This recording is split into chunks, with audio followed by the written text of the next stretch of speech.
नमस्कार दोस्तों, आपका स्वागत है अपनी YouTube चैनल PFP में। आज हम डीमार्ट के बारे में बात करने वाले हैं। स्टॉक अपने ऑल टाइम हाई से 30% करेक्ट हो चुका है और पिछले कुछ दिनों से मार्केट इतना ज़्यादा वॉलेटाइल है, उसके बावजूद डीमार्ट में हमें स्ट्रेंथ नज़र आती है। तो ऐसी सिचुएशन में एज ए रिटेल इन्वेस्टर हमें क्या करना चाहिए, इसके बारे में आज हम चर्चा करने वाले हैं।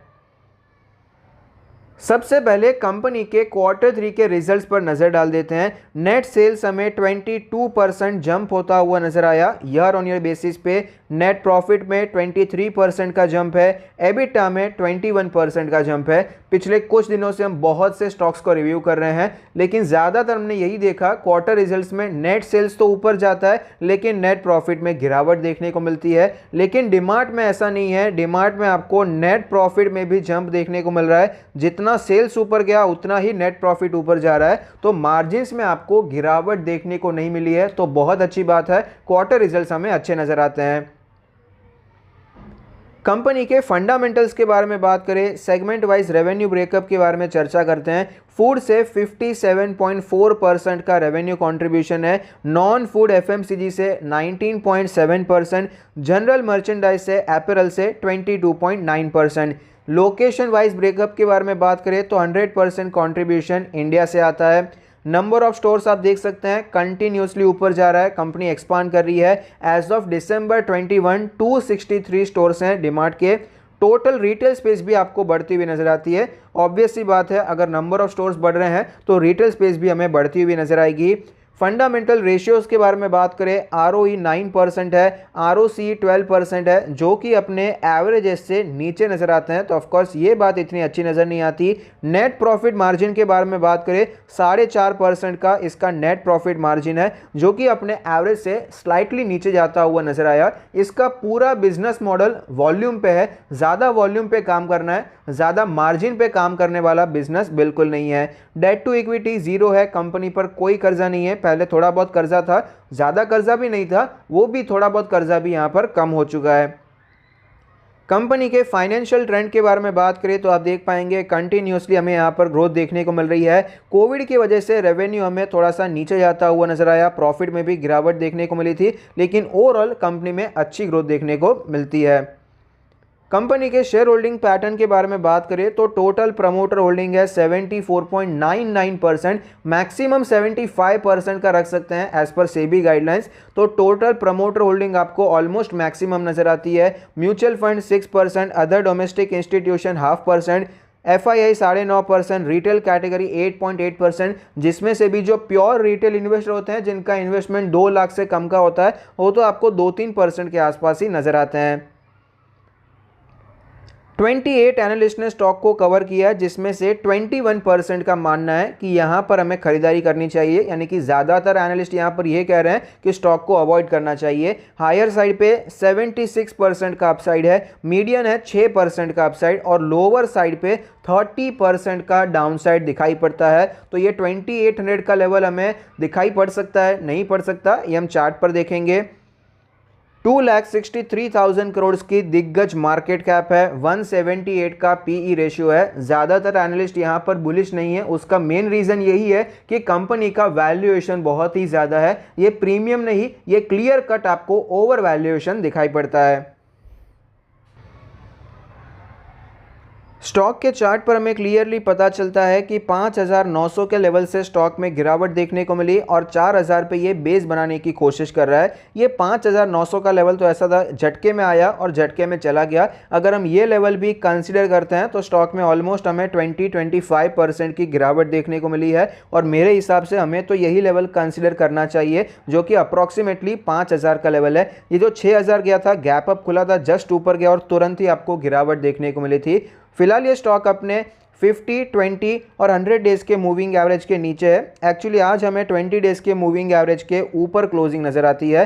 200 डेज के मूविंग एवरेज पर ये कंसोलिडेट कर रहा है और उसके ऊपर ही आज क्लोज हुआ है। वीकली चार्ट के बारे में बात करेंगे तो हमें क्लियरली पता चलता है स्टॉक ने मल्टी बैगर रिटर्न्स बना कर दिए हैं। 300 के आसपास इसका इशू प्राइस था और ये स्टॉक हमें ऑलमोस्ट 6,000 तक जाता हुआ नजर आया। प्योर मल्टी बैगर इसे ही कहते हैं। शानदार रिटर्न्स बना कर दिए हैं, अब ट्रेंड में आपको दिखाई पड़ता है। वीकली आरएसआई के बारे में बात करें 47 का वीकली आरएसआई है, तो ओवरबॉट कंडीशन में नहीं है, अपने सपोर्ट के आसपास है। जब भी यहाँ पर गिरावट हुई है 40 के आसपास आता है तो अच्छा बाउंस देखने को मिलता है। 2019 में थोड़ा बहुत और नीचे गया था, लेकिन मार्च क्रैश में भी, ये मार्च क्रैश है, यहाँ पर भी आप देख पाएंगे आपको अच्छी रिकवरी तुरंत ही नजर आई थी।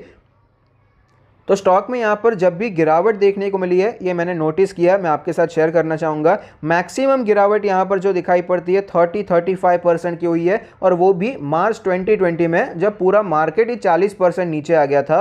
और यहाँ पर फिलहाल भी डिमार्ट अपने ऑल टाइम हाई से तो 30% नीचे आ चुका है। अगर हम 5000 का लेवल भी कंसिडर करते हैं तो यहाँ पर भी 20% की गिरावट हमें दिखाई पड़ती है। फिलहाल ये स्टॉक अपने 50 वीक्स के मूविंग एवरेज पर सपोर्ट लेने की कोशिश कर रहा है, जो कि इसके लिए बहुत ज्यादा इंपॉर्टेंट लेवल है। कई बार इसी लेवल पर स्टॉक आता है और वापस हमें बाउंस करता हुआ नजर आता है। आप देख पाएंगे यहां पर गिरावट हुई, थोड़ा नीचे गया लेकिन वापस ऊपर गया, यहीं पर कंसोलिडेट करने के बाद वापस हमें ये भागता हुआ नजर आता है। मार्च क्रैश में भी इसी लेवल पे सपोर्ट लेने के बाद हमें बाउंस देखने को मिला, उसके बाद भी कई बार यहीं से स्टॉक हमें ऊपर जाता हुआ नजर आया है। और फिलहाल भी स्टॉक यहीं पर सपोर्ट लेने की कोशिश कर रहा है। और पिछले 3 हफ्ते से आपको ग्रीन कैंडल्स भी नजर आती है। ये जो रेड कैंडल है नीचे के लेवल से बाउंस आया, यहाँ पर एक रेड कैंडल देखने को मिली लेकिन सपोर्ट से ऊपर ही था। और लास्ट 3 हफ्ते से आपको पॉजिटिव कैंडल्स देखने को मिल रही है। बहुत बुलिश नहीं कहूँगा, लेकिन वीकनेस आपको इन तीनों कैंडल में नजर नहीं आती है।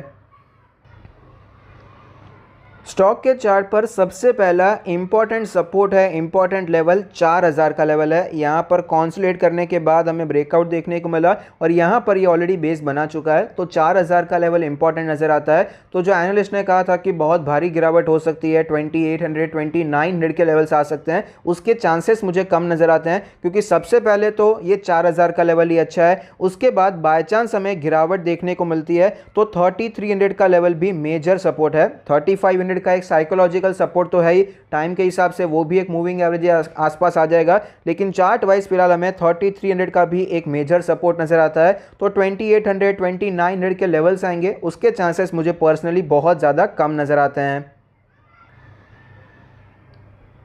कंपनी के पॉजिटिव्स के बारे में बात करें तो फंडामेंटल्स अच्छे हैं, बिजनेस मॉडल बहुत अच्छा है, उसमें कोई डाउट नहीं है, मैनेजमेंट काफ़ी अच्छा है, सेक्टर आपको बहुत ही ज़्यादा ग्रोइंग नज़र आता है। ये पूरा रिटेल स्पेस ज़्यादातर अनऑर्गेनाइज्ड है, आपको धीरे धीरे ऑर्गेनाइज्ड होता हुआ नज़र आता है। बहुत से प्लेयर्स आ चुके हैं, जहां पर मेनली तो डिमार्ट है और बाकी रिलायंस दिखाई पड़ता है। इसके अलावा कोई मेजर प्लेयर नजर नहीं आता। जो दूसरे प्लेयर्स थे वो अभी फिलहाल ज़्यादा प्रॉफिटेबल भी नहीं चल रहे हैं। DII ने अपना स्टेक यहां पर इंक्रीज किया है, ज़्यादा स्टेक वैसे भी है ही नहीं, 25% ही पब्लिक के पास है, उसमें थोड़ा बहुत इंक्रीज हुआ है।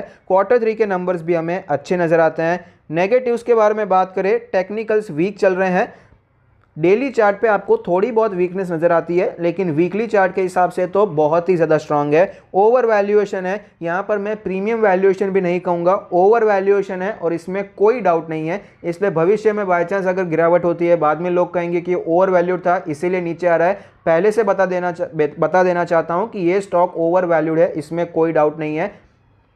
कुछ एनालिस्ट का मानना है कि ये ओवर वैल्यूड है, उसका एक रीज़न ये है कि डिमार्ट जिस स्पेस में काम कर रहा है, रिटेल स्पेस में, ज़्यादा कंपनीज नहीं है जो कि यहाँ पर प्रॉफिटेबली बड़ी हो पाई है। जो प्रॉफिटेबल बिजनेस चलाते हैं वो किराना वाले होते हैं, जिनका 2-3 स्टोर रहता है ज़्यादा से ज़्यादा, लेकिन जो बड़े स्केल पे कर पाए हैं वहाँ पर डिमार्ट आपको नजर आता है। और दूसरा मेजर प्लेयर रिलायंस है।